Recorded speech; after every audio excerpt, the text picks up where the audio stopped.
آج عبدالغفار اپنی اس آفس کا افتتاح کر رہے ہیں اور رزق حلال کے حصول کے لیے جدوجہد اور کوشش کر رہے ہیں۔ آج سے نہیں، ماضی سے ان کا یہ وتیرہ رہا ہے، جدوجہد اور کوشش کرنا ان کی زندگی کا ایک حصہ رہا ہے۔ آج ایک ٹھکانہ انہیں ملا اور لبے سڑک جو ہے اپنی آفس کا افتتاح کر رہے ہیں۔ جب پرنٹنگ کی دنیا میں ایک نیا نام NP آرٹ یعنی نہال پرنٹر آرٹ، ان کے بچوں نے آج اس پروگرام کی اپنی آفس کا افتتاح رکھا ہے۔ ماں باپ کا وجود اللہ کی بہت بڑی نعمت ہے۔ جس دن ان کا سایہ سر سے اٹھ جائے گا اس وقت آدمی کو سمجھ میں آتا ہے کہ اللہ کی کتنی بڑی نعمت ہم سے دور ہوگی۔ اللہ تعالیٰ نہال پرنٹر صاحب کی عمروں میں برکت عطا فرمائے۔ اس خانوادے سے میرا قدیمی تعلق ہے۔ جامعۃ الصالحات میں حافظ فہیم صاحب جو ہے حفظ کلاس چلایا کرتے تھے اور میری کئی بہنوں نے ان کے پاس حفظ کیا ہے۔ آج ان کی برکت ہے، ان کے علم کی برکت ہے کہ ہمارے یہاں حفظ کلاس چلتی ہے اور ہماری بہنیں پڑھاتی ہیں۔ حافظ فہیم صاحب رحمۃ اللہ نے اپنے شاگردوں کو جس طرح حفظ کرایا کرتے تھے تو اس میں یہ بتایا کرتے تھے کہ یہاں سانس توڑنا رکنا اور یہاں سانس مت توڑنا اور مت رکنا، اور یہ طویل تجربے کے بعد اللہ نے انہیں یہ نعمت عطا کی۔ بسم اللہ الرحمن الرحیم۔ تیری آمد پہ خوشیوں سے ہمارے دل مچل اٹھے، تجھے دیکھا آیا تو جو رہے غمگی بغل اٹھے۔ تیری آمد پہ خوشیوں سے ہمارے دل مچل اٹھے، تجھے دیکھا آیا تو جو رہے غمگی بغل اٹھے۔ مبارک ہو مبارک ہو تیرا آنا، مبارک ہو۔ بسم اللہ الرحمن الرحیم، نحمدہ ونصلی علی رسولہ الکریم، اما بعد۔ آج کے اس پروگرام کے سرپرست نہال پرنٹر صاحب، وارڈ کے کارپوریٹر عبدالماجد صاحب، جنتا دل سیکولر کے جنرل سیکریٹری مستقیم ڈگنیٹی صاحب، پٹھان صاحب، مولانا آصف شعبان صاحب، بزرگوں اور دوستوں، آج ہم لوگ ایک بامقصد پروگرام کے لیے جمع ہوئے ہیں۔ یہ دنیا اللہ پاک نے بنائی ہے تو دنیا میں آنے والے لوگوں کی ضروریات اور تقاضے بھی۔ اللہ تعالیٰ اس پوری کائنات کا رب ہے اور یہ اس کی ربوبیت ہے کہ جس کا کوئی بھی نہیں ہوتا اس کی پرورش بھی اللہ پاک کرتے ہیں اور اس کے لیے اسباب اور وسائل مہیا کر دیتے ہیں۔ ایک انسان ہے کہ اللہ نے اسے عقل کی دولت دی اور وسائل کا مکلف بنایا، وہ ہاتھ پیر مارتا ہے، جدوجہد کرتا ہے، جائز اور حلال طریقے سے روزی حاصل کرنے کی کوشش کرتا ہے، اور اس انسان کے علاوہ جتنی مخلوقات ہیں ان تمام مخلوقات کو اللہ پاک بغیر سبب کے روزی دیتا ہے۔ ان کو دکان لگانے کی ضرورت نہیں، پرنٹنگ پریس ڈالنے کی ضرورت نہیں، کارخانہ لگانے کی ضرورت نہیں، محنت مزدوری کرنے کی ضرورت نہیں۔ صبح و شام اللہ کو یاد کریں، اللہ کا ذکر کریں، اللہ انہیں روزی عطا کرتا ہے۔ اور جس دن وہ مخلوق اللہ کے ذکر سے غافل ہو جاتی ہے وہ اس کی زندگی کا آخری دن ہوتا ہے۔ لیکن انسان کو اللہ نے اسباب کا مکلف بنایا تو اللہ پاک نے اس کے لیے انتظامات الگ کیے کہ اگر یہ اللہ سے غافل رہ کر کے بھی زندگی گزارتا ہے تو اللہ تعالیٰ اس سے زندگی کی نعمت چھینتے نہیں ہیں۔ اسے اللہ نے اسباب کا مکلف بنایا، بغیر سبب کے اللہ روزی نہیں دیتا۔ انسانوں کے لیے اللہ نے سبب بنایا ہے، اسی کے لیے ہر انسان اپنے روزی روٹی کے لیے جدوجہد اور کوشش کرتا رہتا ہے۔ جائز اور حلال طریقے سے کمانا ہماری شریعت میں یہ بھی عبادت ہے۔ شرط یہ ہے کہ آدمی نیت کرے کہ میں اپنے بیوی بچوں کے لیے اپنی ضروریات اور اپنے تقاضوں کو پورا کرنے کے لیے جائز اور حلال طریقے سے روزی کماؤں تو اس میں اللہ پاک اس کے لیے اجر و ثواب رکھتے. ابراہیم ادھم رحمت اللہ علیہ بہت بڑے مشہور بزرگ گزرے ہیں, آج تک ان کا نام لیا جاتا ہے, حالانکہ ان کو دنیا سے گئے ہوئے صدیوں گزر گئے, لیکن کچھ خوبیاں تھی. اللہ نے ولایت کا مقام عطا کیا تھا, کچھ کمالات عطا کیے تھے, جس کی وجہ سے آج تک دنیا بزرگان دین میں ان کے نام کو احترام کے ساتھ لیتی. کچھ ہی لوگ ہیں جیسے شیخ عبد القادر جیلانی رحمت اللہ علیہ, خواجہ معین الدین چشتی اجمیری رحمت اللہ علیہ ہیں, حضرت خواجہ نظام الدین اولیاء رحمت اللہ علیہ ہیں, حضرت جنید بغدادی رحمت اللہ علیہ ہیں, اسی طرح ابراہیم ادھم رحمت اللہ علیہ. ایسے چنندہ نام ہیں جن کو خواص کے ساتھ ساتھ عوام بھی جانتی ہے, اگرچہ ان کی سیرت, ان کی زندگی کی تفصیلات انہیں نہ معلوم, لیکن نام سے بہرحال واقف ہے. اللہ اللہ کرنے والے بزرگ تھے, لوگوں کو اللہ اللہ کرنا سکھایا کرتے تھے. ایک لکڑہارا جنگل گیا, وہاں سے لکڑیاں کاٹ کر کے اسے لے کر کے بستی میں آیا, بازار کی طرف جا رہا تھا. ابراہیم ادھم رحمت اللہ علیہ سے آمنا سامنا ہو گیا, ملاقات ہوئی, الیک سلیک کے بعد بات چیت ہوئی, تو اس نے اپنا دکھڑا سنایا.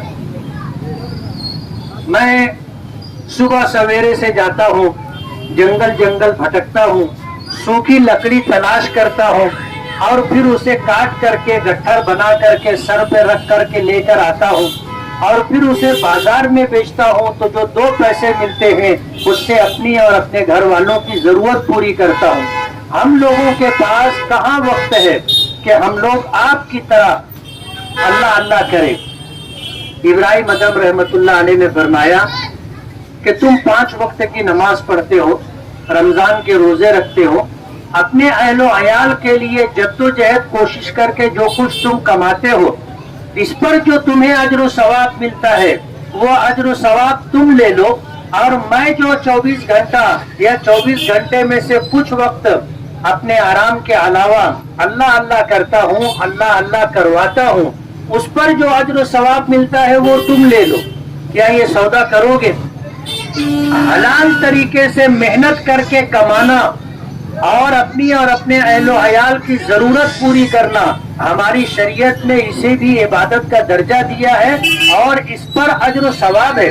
نبی کریم صلی اللہ علیہ وسلم نے اپنے ارشادات میں حضرت داؤد علیہ السلام کی بڑی تعریف کی, اور ان تعریفات میں جو بات کہی ہے وہ یہ کہ وہ اپنے ہاتھوں کی کمائی کھاتے تھے, خود محنت کرتے تھے, جدوجہد کوشش کرتے تھے, کماتے تھے, اور اسی سے اپنی ضرورت پوری کرتے تھے.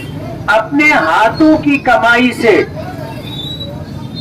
آدمی اپنی ضرورت پوری کرے, یہ اس کے لیے بہت بڑے خیر کا سبب بنتی ہے, اور اس سے بڑی خیرات و برکات وجود میں آتی ہے. آج اس موقع پر جب پرنٹنگ کی دنیا میں ایک نیا نام NP آرٹ یعنی نہال پرنٹر آرٹ, ان کے بچوں نے آج اس پروگرام کی اپنی آفس کا افتتاح رکھا ہے, اور جس وقت میری ان سے بات چیت ہوئی تھی اس وقت یہی بات ہوئی تھی کہ آپ اپنے والد محترم نہال پرنٹر صاحب سے اپنی دکان کا افتتاح کروائیں گے. پروگرام میں شرکت کے لیے اور 2 بات کہنے کے لیے ہم لوگ آ جائیں گے. ظاہر بات ہے بچوں کے لیے والد سے بڑھ کر کے کیا نعمت ہو سکتی. اللہ کے رسول صلی اللہ علیہ وسلم نے فرمایا کہ ماں کے قدموں کے نیچے جنت ہے اور باپ جنت کا دروازہ ہے. جن کے ماں باپ سلامت ہیں, آج بقید حیات ہے, انہیں اللہ کا شکر ادا کرنا چاہیے. ماں باپ کا وجود اللہ کی بہت بڑی نعمت ہے. جس دن ان کا سایہ سر سے اٹھ جائے گا اس وقت آدمی کو سمجھ میں آتا ہے کہ اللہ کی کتنی بڑی نعمت ہم سے دور ہو گئی. اللہ تعالیٰ نہال پرنٹر صاحب کی عمروں میں برکت عطا فرمائے. اس خانوادے سے میرا قدیمی تعلق ہے. جامعۃ الصالحات میں حافظ فہیم صاحب جو ہے حفظ کلاس چلایا کرتے تھے, اور میری کئی بہنوں نے ان کے پاس حفظ کیا ہے. آج ان کی برکت ہے, ان کے علم کی برکت ہے کہ ہمارے یہاں حفظ کلاس چلتی ہے اور ہماری بہنیں پڑھاتی ہیں. جب تک والدہ تھیں وہ پڑھایا کرتی تھیں, والدہ کے بعد آج ہمارے گھر جو ناظر قرآن پاک اور حفظ کلاس اور تجوید کی کلاس چلتی ہے وہ بہنوں کی سرپرستی میں چلتی ہے۔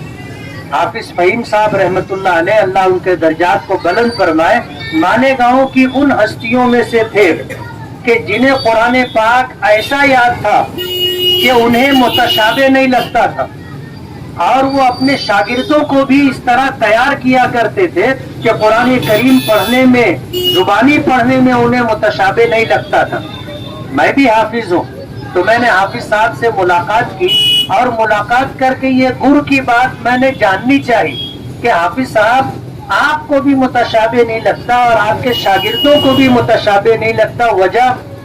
تو حافظ صاحب نے مجھے بتایا کہ میں نے اپنی زندگی کے طویل تجربات سے جو بات سمجھی اور سیکھی وہ یہ کہ کچھ مقامات ہیں جہاں پر آدمی سانس توڑ کے رک جائے تو متشابہ نہیں لگے گا، اور کچھ مقامات ایسے ہیں کہ وہاں نہیں رکنا چاہیے، اگر نہیں رکے گا تو متشابہ نہیں لگے گا۔ وہ بتانے لگے کہ میں قرآن پاک کی تلاوت اسی طرح کرتا ہوں، سانس چلے نہ چلے، کہاں رکنا ہے وہاں رکنا ہے، جہاں نہیں رکنا ہے وہاں نہیں رکنا ہے، اسی کی برکت ہے کہ مجھے متشابہ نہیں لگتا۔ تو اپنے شاگردوں کو جب حفظ کا سبق دیا کرتے تھے تو بتایا کرتے تھے کہ یہاں رکنا اور یہاں مت رکنا۔ ان کے شاگردوں کو بہت کم متشابہ لگتا ہے۔ یہ وہ خوبی ہے جو آپ کو نہیں سمجھ میں آئے گی۔ جو لوگ حافظ قرآن ہیں اور تراویح میں قرآن پاک سناتے ہیں ان کو اس بات کا پتہ ہے کہ قرآن پاک میں متشابہ لگ جانے سے کیا ہوتا ہے۔ متشابہ لگا، پٹری بدل جاتی ہے۔ پٹری بدلنے کا مطلب سمجھ رہے ہو؟ گاڑی کہیں اور چلی جاتی ہے۔ سمجھنے کے لیے کہ جیسے وہ تین ہے کہ اِلَّا الَّذِينَ آمَنُوا وَعَمِلُوا الصَّالِحَاتِ کے بعد ہے وَلَهُمْ أَجْرٌ غَيْرُ مَمْنُونٍ، اسی طرح والعصر میں ہے کہ اِلَّا الَّذِينَ آمَنُوا وَعَمِلُوا الصَّالِحَاتِ وَتَوَاصَوْا بِالْحَقِّ وَتَوَاصَوْا بِالصَّبْرِ۔ اِلَّا الَّذِينَ آمَنُوا وَعَمِلُوا الصَّالِحَاتِ دونوں جگہ برابر ہے۔ اب اگر کوئی شخص یہاں چوکا تو وہ سورہ والتین سے والعصر میں جا سکتا اور والعصر سے والتین میں آ سکتا، اس کو کہتے ہیں پٹری بدلنا اور متشابہ لگنا۔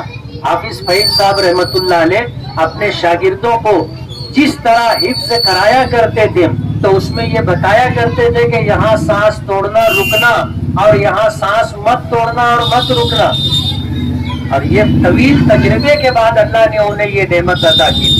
آج عبد الغفار اپنی اس آفس کا افتتاح کر رہے ہیں اور رزق حلال کے حصول کے لیے جدوجہد اور کوشش کر رہے ہیں۔ آج سے نہیں، ماضی سے ان کا یہ وتیرہ رہا ہے، جدوجہد اور کوشش کرنا ان کی زندگی کا ایک حصہ رہا ہے۔